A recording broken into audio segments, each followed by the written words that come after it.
Hi hello నమస్తే welcome to my YouTube channel drama of life.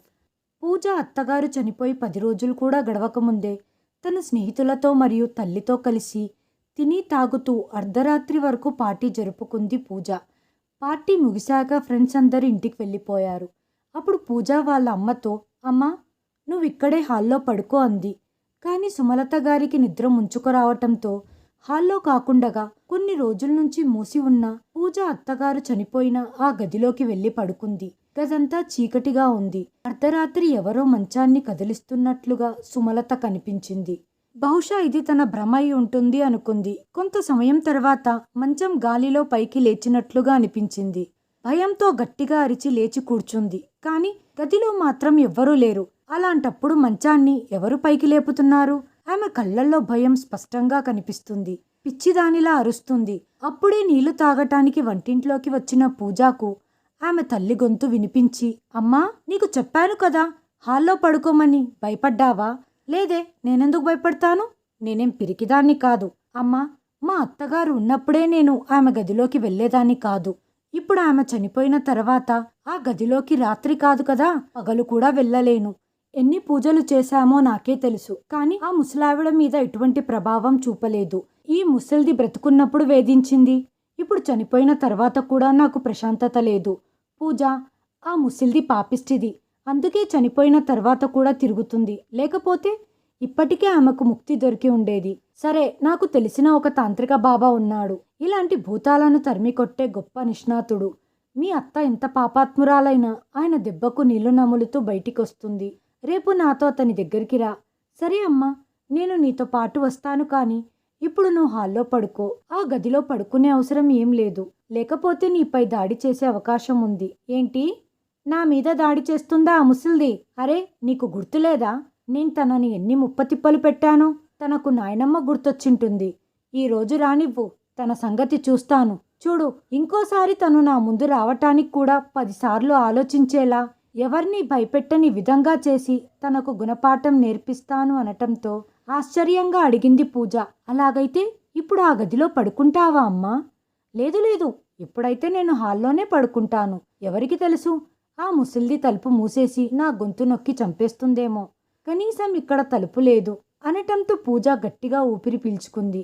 రాత్రవ్వటంతో అందరూ నిద్రపోయారు. మరుసటి రోజు ఉదయం సుమలత గారు స్నానం చేసి వచ్చాక, అమ్మా నీకు బ్రేక్ఫాస్ట్ ఏం చేయమంటావు? నువ్వు ఏం చెబితే అదే చేస్తాను.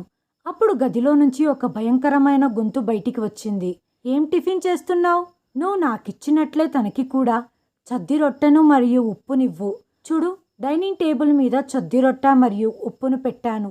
ఒకవేళ అది తినకపోతే నిన్ను చాలా తీవ్రంగా కొడతాను. వెళ్ళి తినిపించు అనటంతో పూజ భయపడిపోయి ఆ ఎండు రొట్టెను వాళ్ళ అమ్మకు తినిపించటం ప్రారంభించింది. సుమలత కూడా భయంతో రొట్టెను మింగుతూ, ఈ స్వరం పూజ అత్త గాయత్రి గారిది అని తెలియగానే పూజ మరియు సుమలత గారు భయంతో బిక్కుబిక్కుమంటూ గది మూలన కూర్చొని ఇలా చెప్పటం మొదలుపెట్టారు. అత్తయ్య, మీరా? ముందు మీరు రాత్రులు మాత్రమే వచ్చేవారు, ఇప్పుడు పగలు కూడా వస్తున్నారా? ఇప్పుడు ఆమె గదిలో నుంచి బయటికి ఎలా వచ్చింది అని పూజ భయంగా సుమలతతో చెప్పింది. చూసావా మమ్మీ, ఇప్పుడు నేను చెప్పింది నమ్ముతావా? అత్తయ్య చనిపోయిన తర్వాత కూడా ఇక్కడే ఉంది. అప్పుడు మళ్ళీ కోపంగా ఒక గొంతు వినిపించింది. అరే, మీరిద్దరెలా మర్చిపోయారు? మీ తల్లి కూతుర్లు కలిసి పగలు రాత్రి నాకు ప్రశాంతత లేకుండా చేశారు. ఇప్పుడు నా వంతు వచ్చింది. ఇప్పుడు నాకు కూడా 100% బలం ఉంది. ఇప్పుడు నేను కూడా పగలు రాత్రి మీ ఆనందాన్ని దూరం చెయ్యకపోతే నా పేరు గాయత్రి కాదు. ఈ మాట వినగానే పూజ తల్లి స్పృహ తప్పి నేల మీద పడింది. మళ్ళీ నవ్వుల శబ్దం వచ్చింది. అరే, అప్పుడే భయపడ్డారా? నువ్వు నన్ను పళ్ళ కింద శనగలు నలిపినట్టు నలిపేస్తానన్నావు. భయంతో నిలుచున్న పూజ చెమటలతో తడిసిపోయింది. కాసేపటికి ప్రశాంతత నెలకొనేసరికి తన తల్లి దగ్గరికి వెళ్ళి నీళ్లు చల్లింది. అప్పుడు ఆమెకు స్పృహ వచ్చింది. స్పృహ వచ్చాక జరిగిందంతా ఆమె మరిచిపోయింది. కానీ పూజ కన్ని గుర్తున్నాయి. అందుకే ఆమె కళ్ళల్లో భయం స్పష్టంగా కనిపిస్తుంది. ఇప్పుడు తనకు తన గతం గుర్తుకు వస్తుంది. తను అత్తగారిని ఎలా చిత్రహింసలకు గురి చేసిందో, వేధించిందో అంతా గుర్తుకు వచ్చాయి. ఈ రోజు వాటన్నిటికీ పగ తీర్చుకోవటానికే ఆమె ఇక్కడికి వచ్చి ఉంటుంది. పూజ ఆ రోజులను గుర్తు చేసుకోవటంలో నిమగ్నమయ్యింది. కొడుకు పెళ్లి జరగటంతో అందరూ గాయత్రీదేవికి అభినందనలు తెలుపుతూ బహుమతులు ఇస్తున్నారు. గాయత్రి గారు వితంతువు. చాలా సంవత్సరాల క్రితమే తన భర్తను రోడ్డు ప్రమాదంలో కోల్పోయింది. అప్పట్నుంచి తనే తన కొడుకైన శివ మంచి చెడ్డలను చూస్తూ అతన్ని బాగా చదివించింది. శివ పెద్దయ్యాక సైన్యంలో చేరాడు. కొంతకాలం తర్వాత గాయత్రి గారు మంచి సంబంధం చూసి సెలవుల్లో ఇంటికి వచ్చిన శివకు వివాహం చేసింది. తన బాధ్యతాయుతమైన పని కారణంగా శివ ఎక్కువగా బయటే ఉండేవాడు. అయితే పూజ మరియు గాయత్రి గారు మాత్రమే ఇంట్లో ఉండేవారు. మొదట్లో అంతా బాగానే ఉంది. క్రమంగా పూజ వైఖరి గాయత్రి గారి పట్ల కఠినంగా మారింది. పూజ రాత్రిపూట పార్టీలు చేసుకుంటూ ఆనందించేది. ఒకవేళ గాయత్రి గారు ఏదైనా చెబితే ఆమెకు 100 మాటలు వినిపించేది. కాబట్టి ఆమెకు తన అత్తగారు చెడ్డగా కనిపించటం మొదలయ్యింది. ఇప్పుడు ఆమె గాయత్రి గారిని తిట్టకుండగా ఏ పని చేసేది కాదు. కానీ గాయత్రి గారు ఇదంతా శివాకి చెప్పలేదు. ఎందుకంటే శివ అప్పటికే దేశం సరిహద్దుల్లో ఉండి డ్యూటీ చేస్తున్నాడు. పైగా ఇంట్లో సమస్యల గురించి అతనికి చెప్పి మరింత కంగారు పెట్టడం సరికాదనుకుంది. ఆమె ఒంటరిగా పూజ ప్రవర్తనను సహించేది. తనను కూడా ఏమీ అనేది కాదు. కానీ పూజ దీనిని సద్వినియోగం చేసుకుంది. పూజ ఎప్పుడు తన తల్లి సుమలతను తన ఇంట్లో జరిగే పార్టీలకు పిలుచుకునేది. ఇద్దరూ కలిసి గాయత్రి గారిని చాలా వేధించేవారు. రోజు ఆర్డర్లు వేస్తూ చిత్రహింసలు పెట్టేవారు. ఒకరోజు పూజ గాయత్రీదేవితో, అత్తయ్య, ఈరోజు భోజనం వండొద్దు. నేను బయటి నుంచి పిజ్జా, బర్గర్ మరియు కూల్ డ్రింక్లను నా కోసం, అమ్మ కోసం తెప్పిస్తున్నాను. సరే తల్లి, అయితే నా కోసం కొంచెం అన్నం వండుకుంటాను అని చెప్పి వంటగదిలోకి వెళ్ళి కుక్కర్లో బియ్యం కడిగి పెట్టబోతుంటే అప్పుడు పూజ వెనక నుంచి, అత్తయ్య, మీరేం చేస్తున్నారు? నేను చెప్పాను కదా ఈరోజు ఏం వండకూడదు అని. వినిపించలేదా ఏంటి? తల్లి, నేను నా కోసం అన్నం వండుకుంటున్నాను. ఫుడ్ ఆర్డర్ అయితే మీ అమ్మ కోసం వస్తుంది, నా కోసం అయితే కాదు కదా అని గాయత్రి గారు అనటంతో పూజ ఆమెను వంటగదిలో నుంచి బయటికి పంపించేసి, ఏ ముసిల్దానా, నీకు ఇంటి యజమానురాలు కావాలని కోరికగా ఉన్నట్టుంది. ఈ ఇంట్లో నేను చెప్పిందే జరగాలి. నువ్వేమి ఈ ఇంటి యజమానురాలివి కాదు. కేవలం నీ కోసం మాత్రమే వంట వండటానికి. గ్యాస్ ఏం ఫ్రీగా రావటం లేదు. నీ కొడుకు నీ ఫాల్తూ ఖర్చులను భరించటానికి కాదు, సరిహద్దుల్లో ఉండి మృత్యువుతో పోరాడుతుంది. తల్లి, మీరేమో పిజ్జా తింటారు, నాకు కూడా ఆకలి వేస్తుంది కదా. అన్నం వండుకోకపోతే నేనేమి తినాలి? కోడలా, నువ్వేం చెబుతున్నావు? నా కొడుకు అనవసర ఖర్చుల కోసం సంపాదించటం లేదని. అరే, తన కుటుంబం కోసమే అతను ఇదంతా చేస్తున్నాడు. కనీసం బ్రతకడానికైనా నేను భోజనం చెయ్యాలి కదా అని గాయత్రి గారు చెప్పటంతో, తెలుసత్తయ్యా, నీకు తినందే నిద్ర ఎక్కడొస్తుంది? ఫ్రిడ్జ్లో 2 రోజుల నుంచి మిగిలిపోయి ఉన్న బ్రెడ్ ఉంది. అలాగే గిన్నెలో నిన్నటి కూర ఉంది. అవి తినండి, జాగ్రత్త. ఏదైనా వండి తింటే మాత్రం. ఇలా చెప్పి పూజ వెళ్ళిపోయింది. కానీ పాపం గాయత్రి గారు ఏం చెప్పగలరు? అదే ఆహారం తిని ఆమె ఇంటి పనులు చేయటం ప్రారంభించింది. ఆర్డర్ పెట్టిన పిజ్జా, బర్గర్ రాగానే సోఫాలో తల్లి కూతుర్లిద్దరూ దర్జాగా కూర్చొని గాయత్రి గారిపై అరుస్తూ తినటం మొదలుపెట్టారు. గాయత్రి గారి పని పూర్తయిన తర్వాత పడుకోటానికి గదికి వెళ్ళింది. కొన్ని గంటల తర్వాత పూజా తల్లి సుమలత గాయత్రీదేవిని నిద్రలేపుతూ ఇలా చెప్పింది, వదినా, ఏంటి ఇంత తొందరగా పడుకున్నావు? ఈ ఇంటి యజమానురాలు ఇంకా మేల్కొనే ఉంది. నువ్వు మాత్రం పడుకున్నావు. వెళ్ళి నిమ్మకాయ నీళ్లను కలుపుకొని తీసుకురా, నాకు అజీర్తిగా అనిపిస్తుంది. అప్పుడు పూజ తన తల్లితో, అమ్మా, కొంచెం తక్కువ తింటే ఏమవుతుంది? నువ్వు ఎలా తింటావంటే మళ్ళీ ఇది దొరకదన్నట్టుగా తింటావు. పూజ, నేను దాన్ని తినకపోతే అదంతా వేస్ట్ అవుతుంది. నువ్వైతే పడేస్తావు. నాకు ఫుడ్ వేస్ట్ అవ్వటం ఇష్టం ఉండదు. అందుకే నేను మొత్తం తినేశాను. కానీ నాకదే ఎక్కువయింది అని సుమలత చెప్పింది. అమ్మా, వేస్ట్ అయ్యేదేముంది? మనం తినేటప్పుడు అత్తయ్య ఆశతో మన వైపు చూస్తున్నారు. కొంచెం దయచూపే ఆమెకు కూడా కొంచెం ఇవ్వాల్సింది. ఎలాగో ఆమె మన ఎంగిలి ఆహారం తినటానికి అలవాటు పడింది కదా. ఇలా చెప్పుకొని తల్లి కూతుర్లిద్దరూ నవ్వటం మొదలుపెట్టారు. అంతలో గాయత్రీదేవి అక్కడికి నిమ్మకాయ నీళ్లు తీసుకొని వచ్చింది. నిమ్మకాయ నీళ్లు తాగేసరికి సుమలతకు వాంతయ్యింది. దీంతో పూజ గాయత్రి గారిని మాటలు అనటం ప్రారంభించింది. నువ్వే నీటిలో ఏదో కలిపావు అని నిందలు వేయటం మొదలుపెట్టింది. తల్లి, నేను నీళ్లలో ఏమీ కలపలేదు, కేవలం నిమ్మకాయ మాత్రమే కలిపాను. పూజ తన కళ్ళను పెద్దగా చేస్తూ, ముసిల్దానా, ఇదంతా నీ వల్లే జరిగింది. అమ్మ వాంతి చేసుకోవటం వల్ల చీర పాడైపోయింది. కాబట్టి ఇప్పుడు నువ్వే ఆ చీరను శుభ్రం చేయాలి. పూజ తల్లి చేసిన వాంతిని తన అత్తగారితో శుభ్రం చేయించింది పూజ. సమయం గడుస్తూ పోతుంది. ఇప్పుడు శివ ఇంటికి వస్తున్నాడని వార్త అందటంతో పూజ తన తల్లితో, అమ్మా, అతను వచ్చే వారమే వస్తున్నాడు. ఈ ముసిల్ది తనకు అన్నీ చెబితే నా పరిస్థితి ఏమవుతుంది? శివ నన్ను ఇంట్లో నుంచి బయటికి గెంటేస్తాడు. అతడు తన తల్లి కళ్ళల్లో కన్నీటిని చూడలేడు. అప్పుడు పూజా తల్లి, చూడు పూజ, ఆమె చెప్పాలనుకుంటే ఎప్పుడో చెప్పేది, కానీ మనం రిస్క్ తీసుకోకూడదు. ఆమె అల్లుడికి అన్నీ చెప్పేదానికంటే ముందే మనమే చెడి చప్పుడు కాకుండా ఏదో ఒకటి చెయ్యాలి. అమ్మా, మనమేం చెయ్యాలి? చూడు పూజ, ఇప్పటి నుంచి కొన్ని రోజుల వరకు తనతో మంచిగా నటించు. తనని జాగ్రత్తగా చూసుకో. తన కోసం ఒక చీరను కూడా తీసుకురా. తనతో ఏ పని చేయించొద్దు.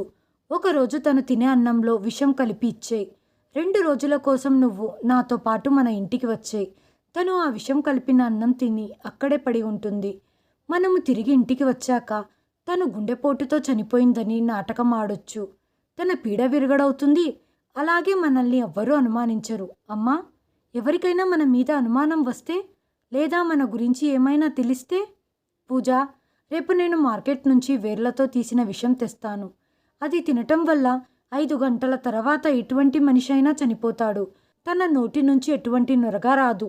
దీనివల్ల ఎవ్వరికి అనుమానం కూడా వచ్చే అవకాశం లేదు. ఇది విన్న పూజ, ఇది కరెక్ట్ అమ్మా, ఇదంతా శివ వచ్చే రోజే చెయ్యాలి అని ప్లాన్ వేసుకున్నారు. శివ వచ్చే రోజు వీళ్ళిద్దరిలో చాలా మార్పు కనపడింది. నా కొడుకు వస్తున్నాడని తెలిసి వీళ్ళిద్దరిలో మార్పు వచ్చిందనుకున్నారు గాయత్రి గారు.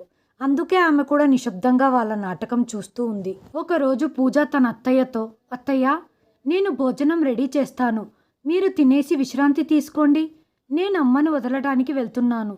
రేపు ఆయన వచ్చేలోపే వచ్చేస్తాను అని సుమలత మరియు పూజ గాయత్రి గారు తినే భోజనంలో ఆరోగ్యానికి హాని కలిగించే ప్రమాదమైన మందును కలిపి వెళ్ళిపోయారు. అటు శివ ఎన్నో నెలల తర్వాత ఇంటికి వస్తున్నాడు. అమ్మని కలవటానికి ఎంతో ఆతృతగా, సంతోషంగా ఎన్నో ఖరీదైన బహుమతులు కొని ఆమెకిష్టమైన శాలువా మరియు వేడివేడి జిలేబిని కూడా తీసుకున్నాడు. ఇంటికి చేరగానే బయట నుంచి అమ్మా, అమ్మా అని అరుచుకుంటూ, ఎక్కడున్నావమ్మా అని పిలుస్తూ లోపలికి వచ్చాడు. అమ్మ ఎప్పుడు నేనొస్తున్నానంటే గుమ్మం దగ్గరే కూర్చొని నా కోసం ఎదురు చూసేది. కానీ ఇప్పుడెక్కడ దాక్కుంది? ఎంత పిలిచినా పలకటం లేదు.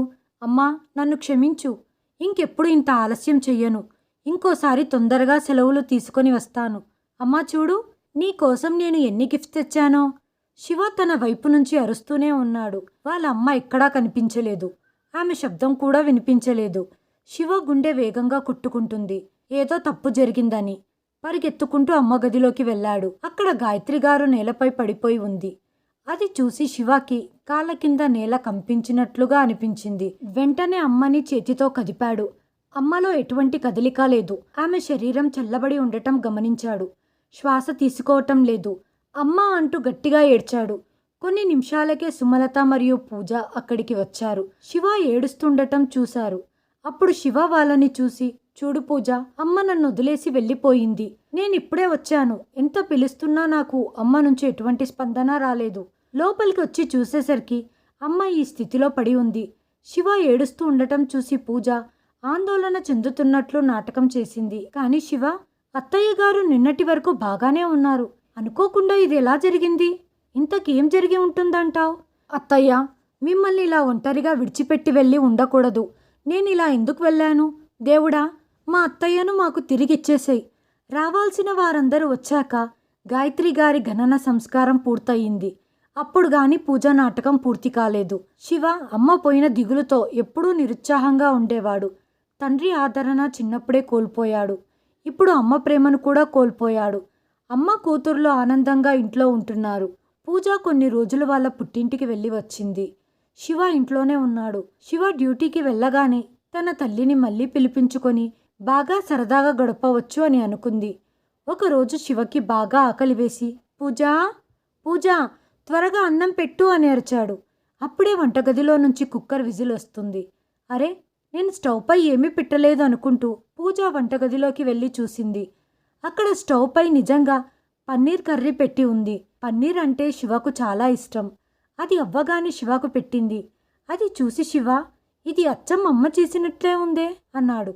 అది చూసిన పూజ, నేనసలు కర్రే పెట్టలేదు, ఇది ఎలా రెడీ అయ్యింది అని ఆశ్చర్యంగా చూస్తూ ఉంది. పూజ ఇక తన పనిలో బిజీగా ఉండి ఈ విషయం పట్టించుకోలేదు. ఒకరోజు పూజ వాళ్ళ అమ్మకి ఫోన్ చేసి, అమ్మా, మా అత్తయ్య గారి గది శుభ్రం చేయించి నీకోసం రెడీ చేసి ఉంచుతాను. నువ్వు ప్రశాంతంగా ఆ గదిలో విశ్రాంతి తీసుకోవచ్చు. ఆవిడ ఉన్నప్పుడు చాలా ఇబ్బందిగా హాల్లో ఉండేదానివి, కానీ ఇప్పుడు నీ ఇష్టం వచ్చినట్లు ఉండవచ్చు అని చెప్పింది. పూజ అత్తయ్య గది శుభ్రం చేయటానికి వెళ్ళింది. ముందుగా అల్మారా శుభ్రం చేద్దామని తెరవగా పైనుంచి గాయత్రి గారి ఫోటో కింద పడింది. దాని నుంచి రక్తం కారుతుంది. అది చూసి పూజ గదిలో నుంచి బయటికి పరిగెత్తబోయింది. ఇంతలో గాయత్రీదేవి ఎదురుగా నిలబడి ఉండటం చూసి పూజకు ఊపిరాగిపోయింది. చేతులు కాళ్ళు వణుకుతూ నేలపై పడిపోయింది. తను ఏదో మాట్లాడాలని అనుకుంది, కానీ తన నోటి నుంచి మాట బయటికి రావటం లేదు. అది గొంతులోనే ఆగిపోయింది. అప్పుడే గాయత్రి గారి మాటలు వినపడ్డాయి. ఏమైంది కోడలా? నువ్వు నన్ను చంపేసి శాశ్వతంగా వదిలించుకుందామనుకున్నావా? నేను నీ ఏడుపు చూసి పైకి పోలేకపోయాను. నువ్వు గట్టిగా ఏడుస్తూ దేవుణ్ణి నన్ను తిరిగి పంపిమని అడిగావు కదా, అందుకే నేను తిరిగి వచ్చేశాను. నా శరీరం మాత్రమే నశించింది, కానీ నా ఆత్మ నశించలేదు. నువ్వేమి చింతించొద్దు. నేనిక నిన్ను ఒంటరిగా వదిలి వెళ్ళను. నిన్ను కూడా నాతోనే తీసుకెళ్తాను అన్న గాయత్రి గారి మాటలు విన్న పూజ గుండె పగిలిపోయింది. గట్టిగా అరుస్తూ స్పృహ కోల్పోయింది. తనకు మెలకువ వచ్చేసరికి ఎదురుగా శివ కూర్చొని ఉన్నాడు. శివ, అత్తగారు చనిపోలేదు. ఆమె ఆత్మగా మారి ఈ ఇంట్లోనే తిరుగుతుంది. నేనిందాకే ఆమెను చూశాను. శివ ఆశ్చర్యంతో, ఏం చెప్తున్నావు పూజ? ఒక్కసారి ఎవరైనా మరణిస్తే వాళ్ళు మళ్ళీ తిరిగి రారు. నేనే స్వయంగా మా అమ్మ అంత్యక్రియలు చేశాను. తను ఎలా తిరిగి రాగలదు? నీకు భ్రమ కలిగి ఉంటుంది. లేదు శివ, నేను నిజంగానే చూశాను. కావాలంటే మీరిప్పుడే వెళ్ళి అత్తగారి గదిలోని ఫోటో చూడండి, దాని నుంచి రక్తం కారుతుంది అనింది. శివ వెంటనే లేచి వాళ్ళ అమ్మ గదిలోని ఫోటోను చూశాడు. అక్కడ రక్తం కాని మరకలు కాని ఏమీ లేవు. అప్పుడు శివ పూజ చేయి పట్టుకొని తన తల్లి గదిలోకి తీసుకెళ్లాడు. చూడు, నేను చెప్పాను కదా నీకంతా భ్రమ కలిగిందని. ఇక్కడ రక్తం ఎక్కడుంది? పూజ భయంతో వణికిపోతుంది. కళ్ళు ఎర్రబడ్డాయి. కారణం, ఆమెకి విశ్వ వెనక గాయత్రీదేవి కనపడుతుంది. ఆమె భయంతో గట్టిగా కేకలు వేసి గది నుంచి బయటికి పరిగెత్తింది. ఆ తర్వాత తను ఆ గదిలోకి వెళ్ళటమే బంద్ చేసింది. తను ఎన్నో పూజలు చేయించింది, కానీ గాయత్రి గారి ఆత్మ మాత్రం తనని వదలటం లేదు. చూస్తూ చూస్తూ శివ డ్యూటీకి వెళ్ళే టైం దగ్గర పడింది. పూజ వాళ్ళ అమ్మకు ఫోన్ చేసి, ఈయన డ్యూటీకి వెళ్తున్నారు. చచ్చిపోయిన ఆ ముసలిది నన్ను ఇబ్బంది పెడుతుంది. ఈయనకి చెప్తే అదంతా నీ భ్రమ అని కొట్టిపాడేస్తున్నారు. ఆయనకేమీ కనబడలేదు, అంతా నాకే కనబడుతుంది. నేను భయంతో వణికిపోతున్నాను. ఆయన వెళ్ళిపోతే నేను ఒంటరిదాన్నవుతాను. ఆ ముసలిది నన్ను చంపేస్తుందేమోనని భయంగా ఉంది. ఈ ముసలిది చచ్చినప్పటి నుంచి నన్ను ప్రతి నిమిషం భయంతో చంపుతుంది. పూజ, అల్లుడు కరెక్టే చెబుతున్నాడు కదా, అదంతా నీ భ్రమే అయి ఉండొచ్చు. చచ్చిపోయిన తర్వాత ఎవరైనా మళ్ళీ తిరిగి వస్తారా? నువ్వేమీ భయపడొద్దు, నేను వస్తున్నాను కదా. నిన్నెవరు ఇబ్బంది పెడతారో చూద్దాం. మీ స్నేహితులను పిలుచుకో, పార్టీ చేసుకుందాం. ఆమె మాటలు విని పూజ కొంత ఊపిరి పీల్చుకుంది. శివ డ్యూటీకి వెళ్ళటానికి ఒకరోజు ముందే సుమలత ఇంటికి వచ్చింది. తను రాత్రి గాయత్రి గారి గదిలో పడుకుంది. ఉన్నట్టుండి తన మంచం కదలటం ప్రారంభించింది. తను భయపడి గట్టిగా కేకలు వేసింది. గాయత్రి గారి మాటలు వినపడ్డాయి. సుమలతలో భయం మొదలయ్యింది. మరుసటి రోజు శివ డ్యూటీకి వెళ్ళిపోయాడు. పూజ, సుమలత ఇద్దరూ గదిలో కూర్చొని మాట్లాడుకుంటున్నారు. అదే సమయంలో గాయత్రి మాటలు వినపడ్డాయి. ఇద్దరు భయంగా ఒకరినొకరు పట్టుకొని ఉన్నారు. ఉన్నట్టుండి గాయత్రి వాళ్ళ ముందుకొచ్చి, ఇక శివ వెళ్ళిపోయాడు. ఈరోజు మీ పని పడతాను, కానీ నాకొక్క మాట అర్థం కావటం లేదు. ఆ రోజు నేను రోటీ కూర మాత్రమే తిన్నాను. ఆ తర్వాత నాలో ఇబ్బంది కలిగి ఊపిరాడక చనిపోయాను. దానిలో మీరేం కలిపారు? నా చావు గురించి ఎవ్వరికీ తెలియదు. కనీసం మీరన్నా చెప్పండి, దానిలో ఏం కలిపారో. అత్తయ్య, దీంట్లో నా తప్పేమీ లేదు. అంతా అమ్మే చేసింది. అమ్మే దానిలో విషంతో ఉన్న మూలికలు కలిపింది. ఇది తిని చనిపోతే మీలో రంగు మార్పు కానీ మీ నోటి నుంచి నురగ కానీ రాదు. సహజ మరణంలా ఉంటుంది. ఎవ్వరికీ అనుమానం రాదు. ఆ సమయంలో నేను వద్దని చెప్పాను, కానీ అమ్మే అంతా చేసిందని పూజ ఏడుస్తూ చెప్పింది. అప్పుడు సుమలత గారు కోపంగా, ఏం చెప్తున్నావమ్మా? ఎదురుగా వియంకురాలు దయ్యమై నిలబడేసరికి నిందంతా నా పైన వేస్తావా? నీకు మొదట్నుంచి ఆమెంటే ఇష్టం లేదు. ఆమె గురించి అన్నీ చెడ్డగా చెప్పేదానివి. శివ లేనప్పుడు ఆమెను తిట్టేదానివి, కొట్టేదానివి. ఇప్పుడంతా నేనే చేసినట్టు మాట్లాడుతున్నావు. విషయం ప్రాణం మీదికొచ్చేసరికి నన్ను ముందు పెడతావా? నిజంగా నీలాంటి సంతానం ఎవ్వరికీ వద్దు. ఇద్దరు కోపంగా గొడవ పడుతుండగా శివ లోపలికి వస్తాడు. అతన్ని చూసి ఇద్దరు ఆశ్చర్యంగా నోరు వెళ్ళబెడతారు. అరే, ఏమిద్దరు మౌనంగా ఉండిపోయారు? ఇన్ని మాటలు చెప్పారు కదా, ఇంకా ఏమేమి అఘాయిత్యాలు చేశారో మా అమ్మ మీద చెప్పండి. ఎప్పుడు చూసినా మా అమ్మ మీద లేనిపోనివన్నీ చెప్పేదానివి. ఇప్పుడు మీరిద్దరు అమ్మని ఎలా చంపారో చెప్పారు. అదంతా రికార్డ్ కూడా అయ్యింది. కానీ పూజ, నాకు పూర్తి విషయం తెలియాలి. శివ, మీరు డ్యూటీకి వెళ్ళారు కదా, ఎలా వచ్చారు? మీరు తప్పుగా భావిస్తున్నారు. అత్తయ్య మరణం హార్ట్అటాక్ వల్ల జరిగింది. మేమేమీ చంపలేదు. అయినా మేమెందుకు చంపుతాం? ఇంత దారుణానికి మేమెందుకు ఒడి కడతాం? ఈ మాటలు చెబుతూ చక్కగా నటించారు. శివ కోపంతో, ఇంకా అబద్ధాలు ఆడుతారా? అమ్మంటే భయం పోయినట్టుంది మీకు. అమ్మా, నువ్వెలాంటి దయ్యానివి? నువ్వంటే కొంచెం కూడా భయం లేదు వీళ్ళకి. ఎంత ప్రశాంతంగా నిలబడ్డావు నువ్వు అని నవ్వుతూ చెప్పాడు. పూజ ఆశ్చర్యంగా, శివ, అత్తయ్య మీకు కూడా కనిపిస్తున్నారా? దయచేసి మమ్మల్ని వదిలేయమని ఆమెతో చెప్పండి. మాకు ఏ శిక్ష వేస్తారో వెయ్యండి, కానీ ఆమె ఆత్మ నుంచి మమ్మల్ని విముక్తులను చెయ్యండి. శివ నవ్వుతూ, అమ్మ ఆత్మ అయి ఉంటే ఈ పాటికి మీరు కూడా ఆత్మలయ్యేవాళ్ళు. ఆమె నిజంగానే బ్రతికుంది. ఈ మాట విని తల్లి కూతుర్లకి ఊపిరాడలేదు. ఏమన్నారు? అత్తయ్య బ్రతికే ఉందా? కానీ ఎలా? ఆమెకు అంతిమ సంస్కారాలు చేశారు కదా? అవును, నేనే చేశాను. అదంతా నేను చేసిన నాటకం. మీ ఇద్దరికి ఏమనిపిస్తుంది? కేవలం మీ ఇద్దరే నాటకం చేయగలరా? మీరిద్దరు ఏడ్చే నాటకం చేస్తుంటే అమ్మకు శవంలా నాటకం చేయాల్సి వచ్చింది. పూజ ఆశ్చర్యంగా, అయితే ఆ రోజు అత్తయ్య విషం తినలేదా? ఆ రోజు మీరిద్దరు అన్నంలో విషం కలపాలని మాట్లాడుకుంటున్నప్పుడు అమ్మ అంతా వినేసింది. వెంటనే నాకు ఫోన్ చేసి విషయమంతా చెప్పింది. అమ్మ మాట విని నేనప్పుడే ఇక్కడికి వచ్చేశాను. మీరు ఆడే నాటకాలన్నీ అలాగే కంటిన్యూ చేసి అమ్మను వేరే చోట దాచి ఉంచాను. శివ మాటలు విని పూజ, మరి ఆ రోజు కుక్కర్లో అన్నం పెట్టింది, ఆ ఫోటోపై రక్తం వచ్చింది, అత్తయ్య మా ముందు ప్రత్యక్షమైన వెంటనే మాయమైపోయేది. ఇదంతా ఏంటి అని అడిగింది. ఇదంతా నా నాటకంలో ఒక భాగం. నేను తలుచుకుంటే మీరు అన్నంలో విషం కలిపిన రోజే మిమ్మల్ని జైలుకు పంపించేవాణ్ణి. కానీ మీకు బుద్ధొచ్చేలా చేద్దామనుకున్నాను. మీ నోటి నుంచి మీరు చేసిన తప్పు చెప్పిద్దామనుకున్నాను. అప్పుడే సుమలత, చూడండి అల్లుడు గారు, నాకు సంసారం పిల్లలున్నారు.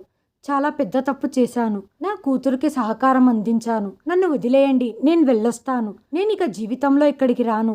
నా కూతురితో మాట కూడా మాట్లాడను అని చెప్పింది.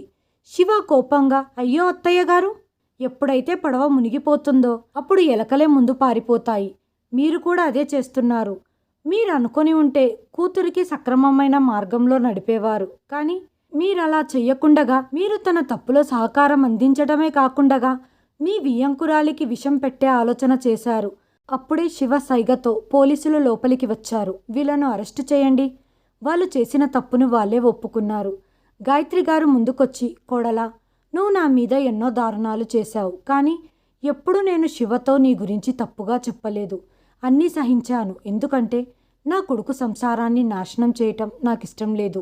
నేను ఊరికే ఉండటం నా చేతకానితనంగా అనుకున్నావు. నువ్వు ఒక స్త్రీవి. నువ్వు వెళ్ళి జైల్లో ఉండటం, మీ అమ్మ కూడా అక్కడికి వెళ్ళి ఇబ్బంది పడటం నాకిష్టం లేదు. కానీ ఇప్పుడు నేను వెనకడుగు వేస్తే నిన్ను చూసి చాలామంది కోడళ్ళు నీలా తయారవుతారు. అత్తకు విషం పెట్టడానికి అస్సలు సంకోచించరు. పోలీసులను చూసి పూజ శివ కాళ్ళ మీద పడి ఏడవటం మొదలుపెట్టి ఏడుస్తూ, మీరు నాకు విడాకులిచ్చినా పర్వాలేదు, కానీ పోలీసులకు పట్టించొద్దు. మా అమ్మ వయసు గురించన్నా ఆలోచించండి. దీంతో శివ తన చెంపపై గట్టిగా కొట్టాడు. ఏ అమ్మ? మా అమ్మను చంపటానికి ప్లాన్ వేసేటప్పుడు నువ్వు ఆలోచించావా మా అమ్మ వయసు గురించి? ఇప్పుడు ఈ పోలీసులతో వెళ్ళి ఆ నాటకం ఏదో కోర్టులో చేయండి, చూద్దాం. అక్కడ నా దగ్గర ఉన్న సాక్ష్యాల ముందు మీ నాటకాలేమీ పనిచేయవు. ఈ రికార్డింగ్లో అన్నీ ఉన్నాయి. కోర్టులో వాళ్లకు వ్యతిరేకంగా సాక్ష్యాలన్నీ ప్రవేశపెట్టడం వల్ల న్యాయస్థానం వాళ్ళిద్దరికీ 5 సంవత్సరాలు కారాగార శిక్షను విధించింది. ఇక్కడ శివ వాళ్ళ అమ్మ శివకు ఇంకొక అమ్మాయితో పెళ్లి చేసింది. శోభ అత్తయ్యను, ఇంటిని బాగా చూసుకుంటుంది. హాయ్ ఫ్రెండ్స్, ఈ వీడియోను చివరి వరకు చూసినందుకు ధన్యవాదాలు. ప్లీజ్ సబ్స్క్రైబ్ చేయండి, లైక్ చేయండి, షేర్ చేయండి, కామెంట్ చేయండి. Thanks for watching.